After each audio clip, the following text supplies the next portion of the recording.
Today we're going to talk about the true endgame of Dragon's Dogma 2, the Unmoored world. There are entire new areas, enemies, and a whole quest line you can't even access otherwise unless you get here specifically. And best of all, there's plenty of new and free endgame gear you can get from these special new chests, such as this amazing warrior set I'm going to show you how to grab in just a little bit.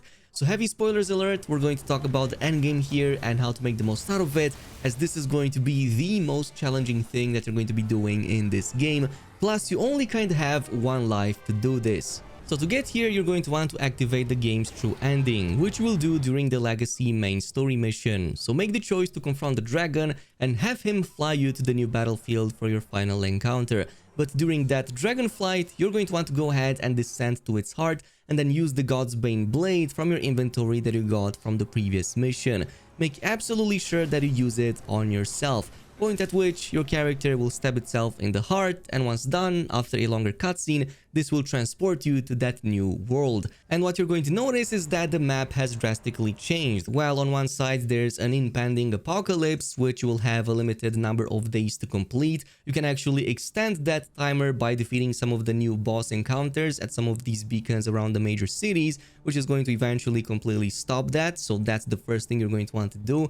You also have a new story to evacuate all citizens from all major cities.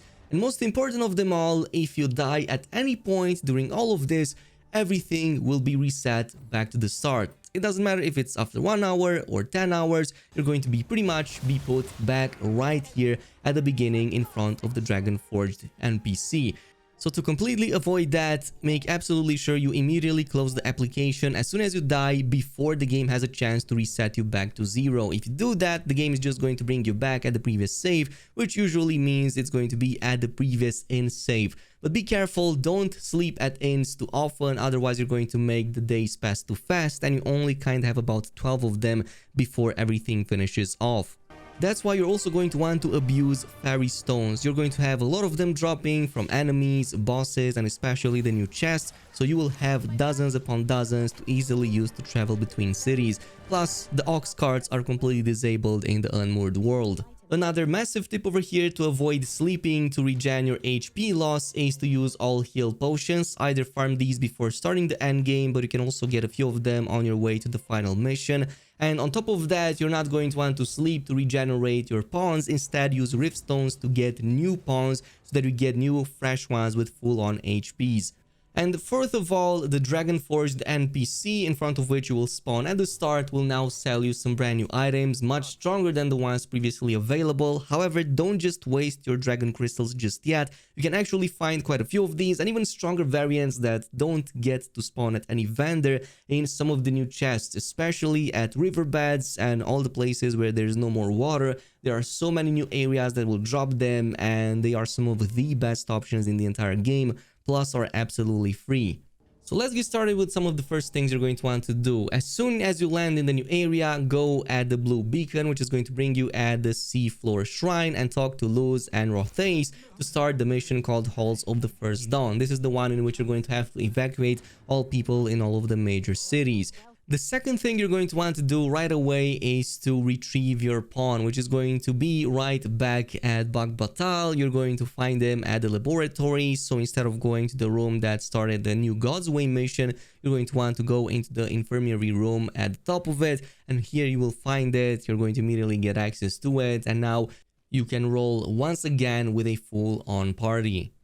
By this point, if you survived well enough, I suggest doing one in save at any of the major towns. Doesn't matter which one, you did very well. If by this point you survived, you should be good to go ahead and save. If not, maybe do a couple more saves along the way in between some of these major moments. You should have plenty of time to complete all of the other stuff by the time we're done with this guide. From this point on, you're going to want to defeat all of the new boss encounters around the major cities. You're going to notice them by their big red bright beacons. So this is going to extend that timer duration for at least like 5 more days if you defeat everybody. I started with the one at the Sacred Arbor. You're going to have fast travel points right there right away. So this is going to be this worm slash sort of snake enemy that you have to defeat. No joke, with 2 thieves in the party, I completely messed up this entire boss in seconds. So you're going to have to destroy these pustules on its body to progressively release that corruption, give you access to more pustules to destroy. Pretty easy actually, and once you're done with it, this is going to destroy the beacon and give you access to the story nearby. Because from this point on, you're going to want to go ahead and evacuate the sacred arbor. So for this, you're going to want to speak to Glindworth first so that you can convince his father to evacuate everybody. This assumes, of course, that you already helped him in the base version of the game to finish his side of the story, which also opened up the Sacred Arbor in the first place. So if you have the map over here, that should already be accessible. So simply follow him to his father's chambers and then convince him to do so. If you already defeated that worm boss, you're going to be able to, just convince him right away. And this is going to immediately complete that wandering routes pretty much instantly. Now, the second that I completed was in Bakbattahl. As soon as you reach Bakbattahl main city, you're going to have the boss encounter pretty much right here, close to where the ox carts used to be at. Once you do that, this is going to spawn a very interesting encounter that you can't really go ahead and fight heads on. Instead, you're going to have to rely on a special NPC to actually bring you to the other side and attack it from behind where it is exposed. So you will have to use that secret entrance back to the laboratory. From this point on, you're going to have to fight quite a ton of enemies that keep spawning. But once you go in and destroy that, this is going to be the second one that also gets defeated. Quick side note, over here you will get a ton of worm's life crystals from all of these special encounters, pretty much like 100 for each of them. So you should be finishing this entire world with at least 500 of these crystals to then spend at the Dragonforged NPC. Plus, of course, many of the other dragon bosses that you can still encounter in the open world. Once this is done, you can then complete Bakbattahl. So this is going to again have its own evacuation mission. You're going to want to again head over right here next to the ox cart and talk to Minella, which is going to tell you that there are some issues to resolve around the city.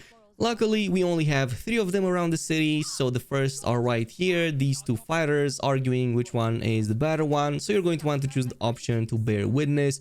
Once that's done and they make up, that's pretty much it. You can move on to the next, as this is pretty much finished. The next one was a couple of NPCs fighting over food. So in this case, I chose the option neither of you are in the wrong, and this also let me feed the child some food from my inventory, point at which they successfully completed this and everybody agreed to move on and get evacuated.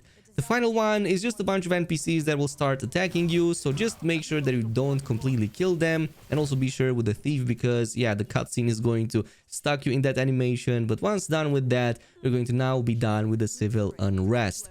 Once done, head over back to Minella, who's going to now be pleased and will send you to the queen for the final thing you have to do, and that is to just talk to the queen, which is going to be via this quick cutscene. Once that's done, you pretty much done the evacuation part in Bakbattahl.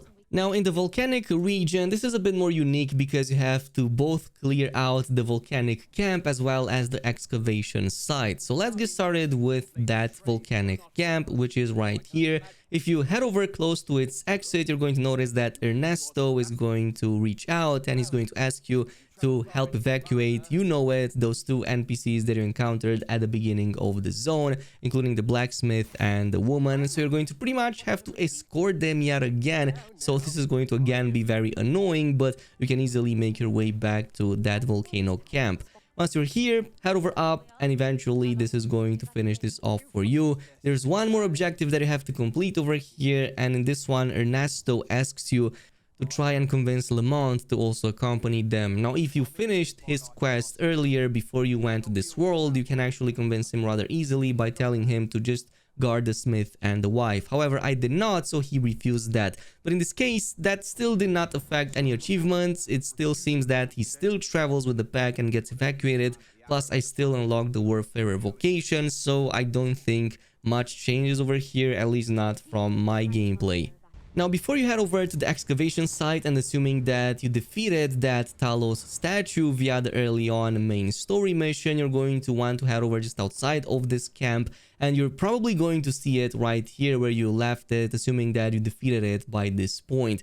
And here, this is going to give you a different sort of encounter. There's a cool cutscene and a boss fight that you don't have to do anything for. Your pawn is going to take control of Talos and is going to fight two big bosses. But this is also going to give you a pretty awesome achievement that I don't think you can get otherwise, which is going to be Talos. And you don't have to do anything outside of just watching it unfold pretty much up on the hill. Once you're done, you're free to progress to the next part, which is going to be right here at the excavation site where it all began. So once you reach here, you're going to have to fight a golem, which is not going to be too challenging. This went rather easy with the thief yet again. And once you're done with it, you're going to again get contacted by Enrique, who's going to ask you to evacuate the pawns nearby. Unfortunately, they won't budge, so you're going to have to convince them with the same God's Way staff that handler used at the start of the game. So Enrique is going to give you, well, the keys to his house, and you're going to need to head over to the house, which is pretty much right here on this side of the map. It's going to be up the stairs, the biggest and the best looking one, I guess. Once inside, you're going to find his corpse, but also that staff next to it.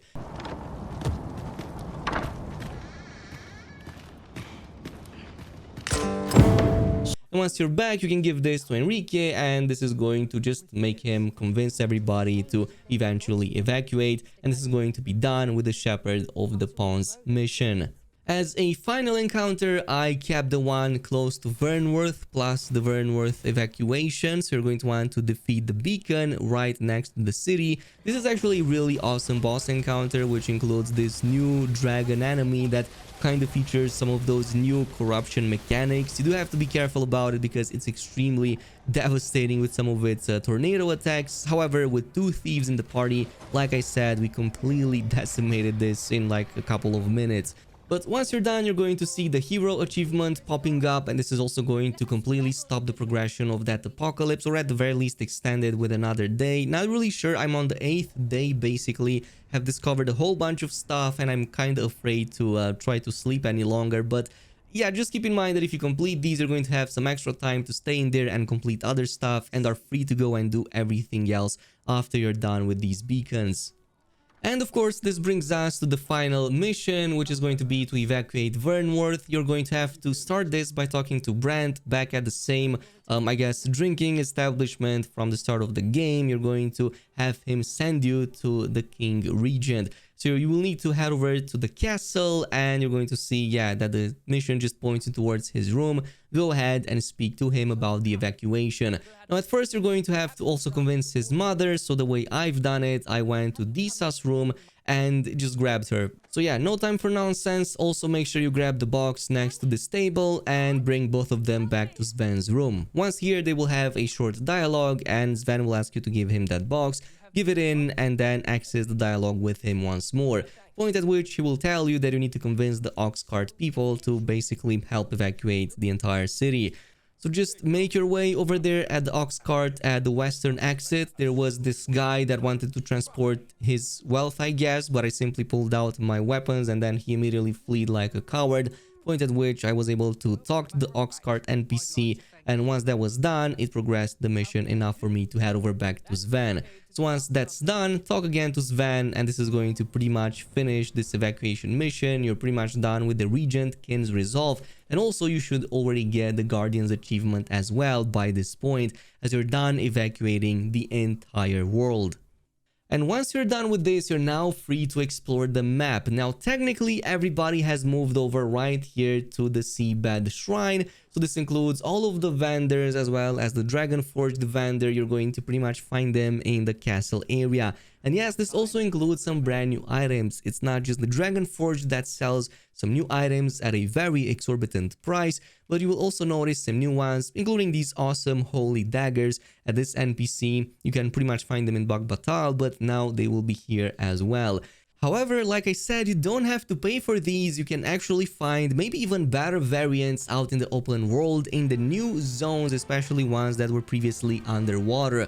And I'm going to show you a few locations. We're going to cover a lot more of these in the following days. In the meantime, I want to start things off with a very strong set for the warrior, including these that you can get from some treasure chests. So the first one is going to be the Agamemnon Gallia. So this is going to be a headpiece that you can find right here on your way to the checkpoint rest town. As you will see, this river sort of area is now completely clear and accessible. You can do so from the east, by the way, and just make your way right here west up until you're pretty much under that bridge that you normally can collapse. And here you will notice an entrance to a small cave with a chest inside. Opening this will give you that helmet. It's actually the strongest helmet in the entire game for the warrior. The next one is going to be the Dominator's armor. This one has by far the biggest defense, and it's pretty much as good as a fully upgraded, for example, Indomitable. So for this one, you're going to need to head over right here in front of Vernworth, again in the same area that was previously underwater and covered by the river. Simply head over down and you're going to notice that there's a Chimera boss over here. This is the one that actually drops that item. Now in my case, as I was playing with a thief, I actually managed to even steal it in the middle of the fight. You actually get this from one of the core skills, but even if you don't, you can loot it from its body once that fight is done, as well as the Ring of Recipients, which gives you a magic boost. The third and final piece were the Vanguard's Greaves. You get these from a chest very close to the Guerco cavern actually. But if you do use this cavern, you're going to need to use the path right here to the left side, pretty much make your way in the back. And then to the side with these terraces where you will see some of these enemies overlooking, of course, what was previously the river.